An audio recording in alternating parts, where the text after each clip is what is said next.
জীবনে তো অনেক বয়ান শুনেছেন, একটু মানুষ শুনুন। দেখবেন প্রশ্ন করে মালাকুল মউত একসাথে এতগুলা মানুষের জান কিভাবে কবজ করে, প্রশ্ন করে না? এখানে 10 জন, ওইখানে 10 জন, আমেরিকা 50 জন, বাংলাদেশে 100 জন, এক এট এ টাইম মানুষ মারা যায়।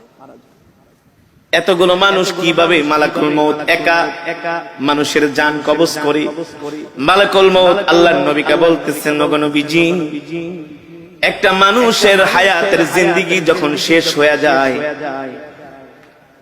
আল্লাহ তাআলার আরশে আজিমে একটা গাছ আছে, ওই গাছের সাথে এক পাতা আছে, প্রত্যেকটা পাতায় পাতায় এক একটা মানুষের হায়াতের জিন্দেগি লেখা থাকে।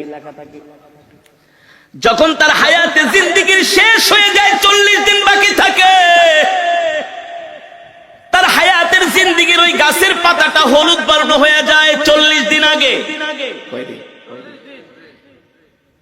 ওই বান্দাকে যে ফেরেশতার মাধ্যমে রিজিক দেওয়া হয়, ওই রিজিকওয়ালা ফেরেশতা 40 দিন আগে আয়েশা বইলা যায়, আল্লাহ তোমাকে 40 বছরের 50 বছরের জিন্দেগি দিয়া দুনিয়াতে পাঠাইছে, তোমার জন্য আল্লাহ যতটুকু রিজিক নির্ধারণ করছে, তোমার রিজিক খাওয়া শেষ, আর মাত্র 40 দিনের রিজিক বাকি আছে। কয়দিন? আবার যখন এইভাবে করে একদিন, 2 দিন, 3 দিন যেতে থাকে, প্রত্যেকদিন ফেরেশতা আয়েশা তার মাথার সামনে বৈশা বলে, শোনো শোনো, তোমার বাকি আছে আর 38 দিন, 37 দিন, 36 দিন। দেখেন আমার সাথে আপনাদের কথাগুলো মিলে কিনা।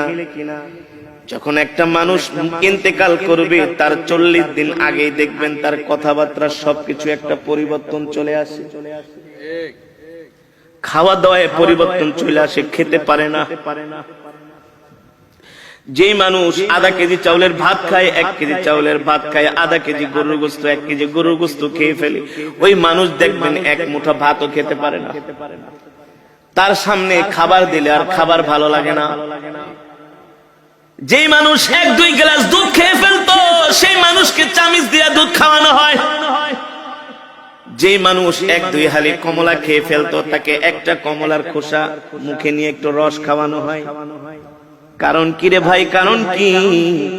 আল্লাহর নবী বলেন, আল্লাহ তাআলা তার জন্য যতটুকু রিজিক নির্ধারণ করেছিলেন, তার রিজিক শেষ, বাজেটে আর তার রিজিক নাই। আর মালাকুল মউত আয়েশা বলে, শোন, তোর বাকি আছে আর মাত্র 3 দিন। 40 দিনের থেকে কয়দিন? দেখবেন একটা মানুষ মৃত্যুর 3 দিন আগে তার কথাবার্তা আরো চেঞ্জ হয়ে যায়। আত্মীয় স্বজনকে দেখলেই তাকায় থাকে, এক পলকে তাকায় থাকি, দোকানের দিকে যে তাকায় থাকি, বাড়ির দিকে যায় তাকায় থাকে, সম্পদের দিকে যায় তাকায় থাকে। কারণ আস্তে আস্তে পৃথিবী তাকে ছেড়ে দিতেছে। আল্লাহ আল্লাহ, মালাকুল মউত আয়েশা বলে, তুই এখনো কি তওবা করস নাই? তোর মাত্র আর 3 দিন বাকি আছে। এই 3 দিনের বেশি আর দুনিয়াতে থাকতে পারবি না। তুই তোর গুনার জন্য আল্লাহর কাছে ক্ষমা চা। তখনই দেখবেন ওই মৃত ব্যক্তি যে ইন্তেকাল করবে, 3 দিন আগে তার সন্তানদেরকে ডাকে, কথার মধ্যে একটা পরিবর্তন, আবেগী কথাবার্তা বলে, বাবা রে, আমি যদি চলে যাই, তোর মাকে দেখা রাখিস, তোর ছোট বোনটারে দেখা রাখিস। আমি যদি মারা যাই, আমার ছোট ছেলেটারে তোরা কষ্ট দিস না। বলে কি বলে না? আস্তে আস্তে করে একটা পরিবর্তন চলে আসে, তার একেবারে খাওয়া দাওয়া বন্ধ হয়ে যায়। শরীরের নার্ভ গুলো, শরীরের পার্টস গুলো আর আগের মতো কাজ করে না।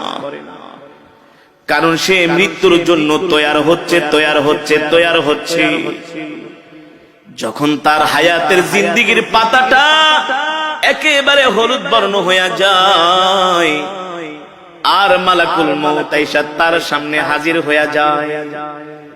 যদি নেককার হয়, স্ত্রীকে বলে, আমাকে কালেমা শরীফের তালকিন দাও। যে নেককার হবে মুমিন হবে, আল্লাহর নবী বলেন নেককার মুমিন মৃত্যুর আগে সে জানতে পারে। এই কারণে সন্তানদেরকে বলে ওই জায়গায় আমাকে কবর দিবা, ওই জায়গাটার মধ্যে আমার জন্য কবর খুঁজা রাখবা। আর শোনো শোনো আমার